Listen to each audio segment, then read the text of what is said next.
तो स्वागत है आपका हमारे इस YouTube चैनल पर। उम्मीद करता हूं कि आप खैरियत से होंगे और अगर आपने मेरे YouTube चैनल को नहीं सब्सक्राइब किया तो सब्सक्राइब कीजिए। चलिए मैं आपको बताता हूं, मुल्क हिंदुस्तान में होली और जुमा एक साथ पड़ रहे हैं। बड़ी बात नहीं है, लेकिन जिस तरीके से देश का मीडिया, देश का गिद्ध मीडिया होली और जुमे को इस तरीके से दिखा रहा है, यानी होली का जो त्योहार है और जो जुमा है, मानो ऐसा लग रहा है कि मुल्क में एक युद्ध होने वाला हो। पूरा एक नैरेटिव सेट कर दिया गया। सिर्फ मीडिया ही नहीं, मीडिया के साथ साथ संवैधानिक पद पर बैठे हुए व्यक्ति भी जो है एक समुदाय के प्रति ऐसी भाषा का प्रयोग कर रहे हैं, मानो ऐसा लग रहा है कि होली नहीं बल्कि जंग होने वाली है। एक साहब उत्तर प्रदेश के मंत्री हैं, वो ये कह रहे हैं कि भाई अगर आपको तकलीफ है रंगों से तो टोपी मस्जिद को त्रिपाल से ढकते हैं, ऐसे ही इनकी महिलाएं भी हिजाब पहनती है और त्रिपाल का हिजाब ये लोग बनवा लें, उससे आराम से उनकी टोपी गीली नहीं होगी। कहीं भी टोपी के ऊपर से तिरपाल सिलवा लीजिए, तिरपाल पहन करके निकलिएगा। और ज्यादा दिक्कत है तो घर पे रहिए। और एक और संवैधानिक पद पर बैठे हुए वर्दीधारी वो ये कह रहे हैं कि रंगों से अगर दिक्कत है तो भाई उतना जिस्म काट के फेंक देना, और ज्यादा दिक्कत है तो घर पे ही रहो, जुमे की नमाज पढ़ो। हम किसी को भी, भैया जो है मंत्री जी कह रहे हैं भाजपा सरकार के, हम किसी को भी रंग डालने से नहीं रोक सकते, क्योंकि साल में एक बार होली आती है। कमाल ये नहीं कि होली आती है, कमाल ये भी नहीं कि रमजान में आई है, कमाल ये है कि गिद्ध मीडिया को नफरत फैलाने के लिए एक एजेंडा मिल गया है, जिस एजेंडा को काम करने के लिए वो लगी हुई थी।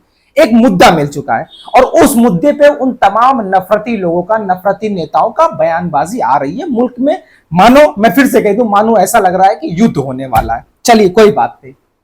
एक तस्वीर और देख रहे होंगे आप, लगातार सुबह से जो है वो सोशल मीडिया पर वायरल हो रही है और प्रशासन की तरफ से ये बताया जा रहा है कि हम मस्जिदों को ढक रहे हैं। आपने देखा होगा कि शाहजहांपुर में भी मस्जिदों को ढक दिया गया, संभल में मस्जिदों को ढका जा रहा है और देश के अलग अलग जिलों में भी मस्जिदों को ढकने का काम किया जा रहा है। प्रशासन इस बात की सफाई दे रहा है कि प्रशासन ये कह रहा है कि हम मस्जिदों को इसलिए ढक रहे हैं ताकि कुछ असामाजिक तत्व मुल्क के हालात को खराब करने की कोशिश करेंगे, उनकी साजिशें नाकाम हो। मतलब मस्जिद पर रंग ना पड़े, गंदगी ना पड़े, इसलिए हम मस्जिदों को ढक रहे हैं। सवाल यह है कि मस्जिदों को ढका जा रहा है किस लिए? होली के लिए। मतलब होली मनाने वालों में कुछ असामाजिक तत्व होंगे जो मस्जिद पर हमला करेंगे, इसलिए प्रशासन अलर्ट है। भाई किस लिए ढका जा रहा है मस्जिदों को? भाई मुझे तो नहीं समझ में आ रहा है ना। और यही प्रशासन जो आज मस्जिदों को ढकने का काम कर रहा है, यही प्रशासन ये ऐलान करे कि भाई जो है मस्जिदों की तरफ अगर किसी ने उंगली उठा करके देखा, कोई भी असामाजिक तत्व जो है अगर गलती से भी मस्जिदों पर जो है रंग डालेगा, अगर जानबूझ करके डालेगा, तो हम उसका वो हश्र करेंगे मानो एक आतंकवादी का हश्र किया जाता हो। मतलब देश विरोधी कानून लगा करके उसकी जिंदगी बर्बाद कर देंगे।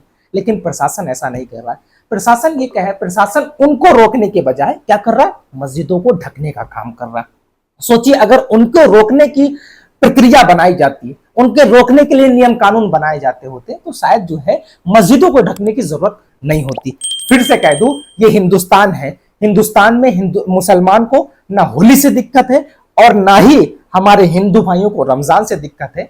लेकिन जो नफरती एजेंडे, नफरती प्रोपोगंडे बनाए गए, उन नफरती एजेंडे और प्रोपोगंडे में जो देश के नफरती लोग हैं वो बिल्कुल खरे उतर रहे हैं। चलिए, मस्जिद, संभल की मस्जिद देखा, सचिन गुप्ता है, वो पोस्ट करते हैं, हालांकि वो खबर से ही वाकिफ करते हैं। वो लिखते हैं कि संभल में जामा मस्जिद को सफेद तिरपाल से ढक दिया गया है। इसी तरह कुल 10 मस्जिदों को ढका जा रहा है ताकि इन पर होली का रंग ना गिरे। मतलब साफ है कि होली के रंग गिरने से जो है कहीं ना कहीं खतरा है।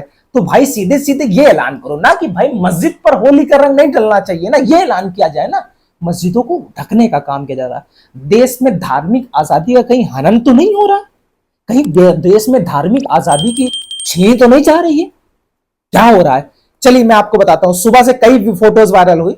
रिजवान हैदर भी पोस्ट करते हैं और रिजवान हैदर पोस्ट करते हैं और लिखते ये हैं कि गंदगी से बचाने के लिए कीमती चीजों को ढक दी जाती है। उन्होंने मस्जिदों की फोटो तस्वीर जो है वो साझा की अपने एक्स चैनल पर। ऐसे ही जो है जर्नो मिरर, जो कि एक जो है न्यूज संस्था, उसने भी एक मस्जिद की तस्वीर शेयर की है और मस्जिद के ऊपर नीला तिरपाल लगा हुआ है। उन्होंने भी खबर पहुंचाने के लिए काम किया। लिखा है, होली से पहले मस्जिदों तिरपाल से ढका गया, पुलिस ने सुरक्षा व्यवस्था का तर्क दिया। चलिए अब ये देखते हैं इसको पूरे मामले को लेकर के जो है वो जनता क्या सोच रही है, जनता का क्या रुझान है, जनता इस पर अपनी क्या राय व्यक्त कर रही है। हालांकि मैंने आपको बता दिया इस देश में न मुसलमानों को होली से दिक्कत, न हिंदुओं को रमजान से दिक्कत, सिर्फ दिक्कत पैदा करने वाला देश का गिद्ध मीडिया, देश का नफरती नेता और देश का नफरती प्रशासन, ये समझ लीजिए। चलिए इस पूरे मामले में जनता क्या सोचती है वो मैं आपको बताता हूं। सबसे पहले मोहम्मद इलियास खान वो लिखते हैं कि शर्मनाक, क्या बिना रंग लगाए अपने आप किसी के रंग लग सकता है, उन्होंने सवाल किया है। आगे लिखा है रंग तो इंसान को लगाएगा या रंग खुद आकर लगेगा। फिर सवाल किया उन्होंने, क्यों प्रशासन कानून व्यवस्था नहीं संभाल पा रहा है, क्या प्रशासन वाकई दबाव में है, उन्होंने ये सवाल किए। ये 3 सवाल लगातार किए। फिर एडवोकेट रघुनाथ यादव लिखते हैं, एक हिंदू भाई लिखते हैं कि सरकार ने देश और प्रदेश को उस स्थिति में लाकर रख लिया है कि त्योहार सुकून से ना हो सके।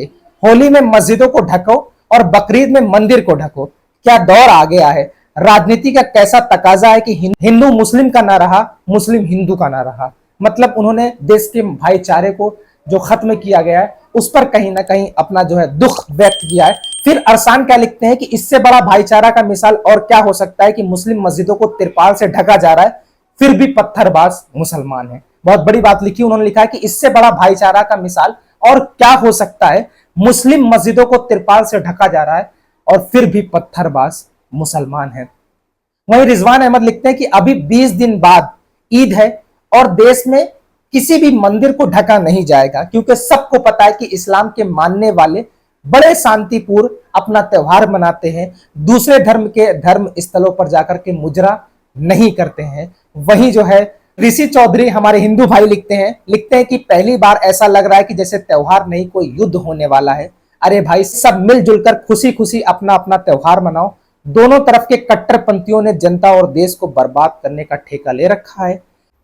वहीं श्याम मीरा लिखते हैं कि पहले रामनवमी पर मस्जिदों के आगे रैली निकालना शुरू किया, फिर 15 अगस्त पर रैलियों निकालने पर लगे, फिर हनुमान जयंती पर रैली निकाली जाने लगी, अब होली और हिंदू मुस्लिम माहौल बनाने में लगे हैं। इन्होंने हिंदुओं के हर त्योहार को राजनीतिकरण दे दिया है। ये ना चैन से रहेंगे और ना रहने देंगे। खैर आप क्या इस पूरे मामले में सोचते हैं कमेंट में जरूर बताइएगा। लेकिन फिर से कह दूं कि मोहब्बत और भाईचारा आपको बना के रखना है। गलती से किसी से गलती हो जाए तो उसे माफ कर दीजिएगा और जो देश के माहौल को खराब करने की कोशिश कर रहा है उन असामाजिक तत्वों की पहचान कीजिएगा। और अंत में मैं आपसे यही कहूंगा कि जरा सा मुस्कुराओ तुम, जरा सा मुस्कुराएं हम, गले तुमको लगाए हम, गले हमको लगाओ तुम। एक काम करो चलो मिल करके बांट ले खुशियां, इधर जुमा पढ़ेंगे हम, उधर होली मनाओ तुम। इसकी मोहब्बत और भाईचारा कायम रखिएगा। लेकिन प्रशासन पर सवाल तो बनते हैं, देश की गंदी राजनीति पर सवाल बनते हैं, देश की गिद्ध मीडिया को कीजिए, ज्यादा शेयर कीजिए।